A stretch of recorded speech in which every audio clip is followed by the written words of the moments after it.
Mene mora zgodba poklicati. Če me ne pokliče, potem to ni zgodba, ki jo moram jaz povedati, naj jo pove pač kdo drug. Zgodb na tem svetu je res veliko, ampak niso vse moje, niso vse tiste, ki bi jih rada jaz povedala. Zelo me mora vznemiriti, biti mora malo moja, torej se mora delček te zgodbe zgoditi meni, zato ker drugače ne moramo stopiti vanjo. Najlepše pri vsem tem iskanju zgodb in zapisovanju zgodb je pa to, da je ta svoboda,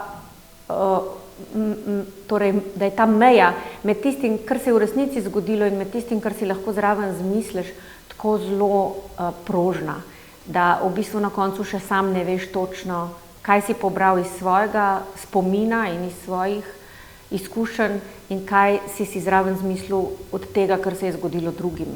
Ampak pravzaprav vsaka zgodba, ki jo napišem, mora vsebovati delček moje izkušnje. Tudi če se nič od tega ni meni zgodilo, se moram tako močno uživeti, da pravzaprav pišem o sebi.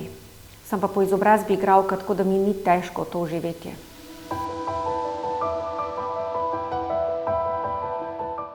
Moja največja literarna vzornica na področju pisanja za odrasle je Mira Mihelič, zato ker mi je vzor že kot ženska, tudi zato, ker je imela sama 4 otroke in je bila dobra mama in tudi jaz imam družino in imam več otrok in se vedno lovim med tem, koliko je moja vloga, koliko moram biti prisotna in koliko močna je ta vloga v družini, da se lahko hkrati zelo posvečam tudi pisanju, vedno iščem to mejo, kdaj me družina rabi, kdaj me rabi literatura.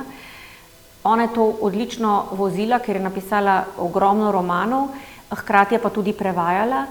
In vzornica mi je pa zato, ker je vse svoje bolečine in vse svoje življenjske izkušnje, ki so bile res nenavadne in boleče, to so bile po mojem kar hude rane, znala prevesti v literarne zapise, v zgodbe, v romane, ki so tako prepričljivi ravno zato, ker je v njih delček nje, tudi če si je ogromno zraven zmislila.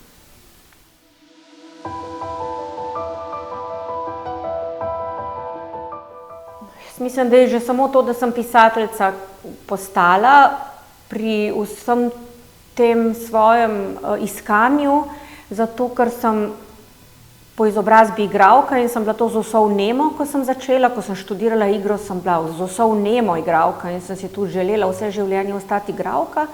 Potem se mi je pa nekaj zalomilo v tem poklicu, pa tudi v tem času sem si ustvarila družino, kar mi je bilo sveto in najpomembnejše.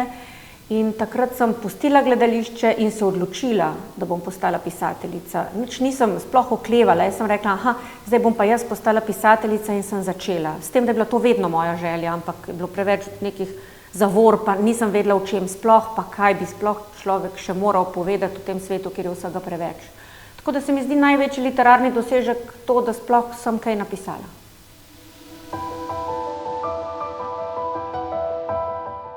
Marca 2011 sem na Akademiji za gledališče, radio, film in televizijo zagovarjala magisterij umetnosti. Pripravila sem nastop umetniške besede in sicer svojo kratko prozo in to sem potem tudi zagovarjala na tem teoretičnem izpitnem delu pred komisijo. Teorijo kratke proze sem izpeljala iz teorije romana in takrat so mi na zagovoru rekli, kdaj pa lahko pričakujemo, da bom napisala roman. To me je popolnoma presenetilo, zato ker nisem pričakovala takega osebnega vprašanja, ki se navezuje na mojo prihodnost in na moje literarno delo. In sem rekla, ne, jaz pa tega ne zmorem, to je pa velika stvar zame, prevelik zalogaj, nimam toliko sape, tega ne bom niti poskusila, zato ker sem bila mladinska pisateljica in je bila ta zbirka kratke proze moje prvo delo za odrasle. No, ampak potem, ko sem šla pa domov, me je pa ta moja strahopetnost, ki sem jo celo na glas izrazila pred izpitno komisijo, začela žuliti in sem rekla, ne, to pa ne more biti, da jaz rečem, da nečesa ne zmorem, da ne bom, da niti ne bom poskusila. In takrat sem začela resno razmišljati o tem, da bi napisala roman.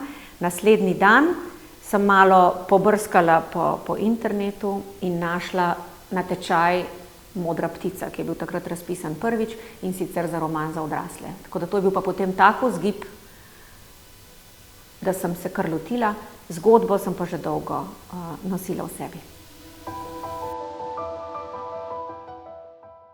Misli, podobne metuljem, ki so pravkar še mirovali na skalni steni deževnega pragozda, so se zdaj splašile in se najprej dvignile v strnjenih rojih, nato pa se začele cefrati, kot da bi se jih polastil apokaliptični vrtinec. Medtem ko je avtobus rezal pokrajino, so v kosih frčale stran od mene, uhajale skozi zračnik, se lepile na vozila, bankine, drevesa in vse, kar je teklo mimo. Ne moram vendar pustiti, da tako ležijo in jih vsak lahko vidi. Morala bi ustaviti avtobus, se vrniti in jih pobrati, prav počasi, ne prenaglo. Zmeraj sem prenagla. Bi jih oluščila s površin, kamor so se prijele, in jih sestavila nazaj v smiselne nize, da bi lahko skoznje odvedla razpenjen val, ki me je tako nenadno zajel, kot da bi leta in leta samotaril na dnu oceana in se tam krepil, ves zloben in prihuljen. Kaj je bilo to? Kaj je bilo? Bi želela vprašati avtorja, ki me je vtaknil v to čudno zgodbo. Nikoli ne bi hotela postati žrtev, nisem si sama izbrala vloge. Naenkrat sem se znašla v prizoru, ki si ga je izmislil nekdo s sprevrženo fantazijo. Kako naj vendar izstopim? Peruti razpihanih in izgubljenih misli so se še vedno trgale in postajale puste, kakor sprane in ožete cunje, malomarno posušene na soncu. Domov sem prišla brez njih. Ob enih še ni bilo nikogar. Za špranjo sem odsунila strešno okno in sedla za mizo, na kateri je bil še včerajšnji časopis, nekaj zloženega perila in drobtine od zajtrka. Lahko bi vstala in pospravila vsaj tistih nekaj skodelic in kupček opranih cunj, ampak naenkrat me je tako čudno zmravlinčilo, kot da bi mi hotelo tkivo na hrbtu odmreti.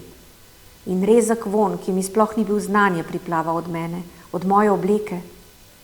Kaj, če se je v meni razrasla neka nova rastlina, nekakšen genetsko spremenjeni stvor, ki oddaja ta duh, me je obšlo. Jasmina Pintar, o kateri so govorile tiste ženske, ne morem biti jaz. Zmotile ste se, zmotile, sem hotela razlagati že tam, pa so me gledale tako čudno, da bi vse, kar bi rekla, padlo, kakor neznani leteči sadež med domače hruške. Nekam votla sem bila naenkrat. Zjutraj zaradi naglice nisem jedla, med potjo nazaj pa so mi odmrle osnovne potrebe. Stopila sem do predala, vzela iz njega štruco in odrezala kos. Drugače delam s kruhom kot Peter, sem pomislila. Jaz ga položim na desko in ga odrežem do konca. On pa ga drobi kar nad predalom, da mrvice letijo v širokem premeru okrog štruce in me spravljajo ob živce. Končno sem zaslišala avto, kako se muči v prvi prestavi po klancu navzgor. Moj sluh, občutljiv na odtenke, mi vedno pove, kdo prihaja. Petra poznam tudi po tem, kako ustavi in zategne ročno. Pomiril me je zvok odpiranja vrat, korakov na stopnišču, škripanja ograje. Vse sem mu že povedala po telefonu, pa sem vseeno čakala, da me vrne v resničnost. Stopila sem na hodnik s koščkom prežvečenega kruha v ustih. Samo ničesar ne stori, mi je rekel, ko me je objel. Pogoltnila sem grižljaj. Jaz pa bi rada, ne vem, napisala vse to, nekakšno pismo, nekaj gotovo. Sem zastokala in opazila, da so se misli vrnile in spet sedle vame, vendar v popolnem neredu, tako da so začele napletati nesmisle. Razneslo me bo, sem iztisnila iz sebe. Ampak Peter je toliko oddaljen od tega, kar se mi je zgodilo, da more bolj trezno videti, na to se vedno lahko zanesem. Nič, je rekel, nič je največ, kar lahko narediš. Preprosto. Zanj je zmeraj vse preprosto. Jaz pa naenkrat ne morem več od tam, kamor so me vrnili. Nič je zame veliko preveč.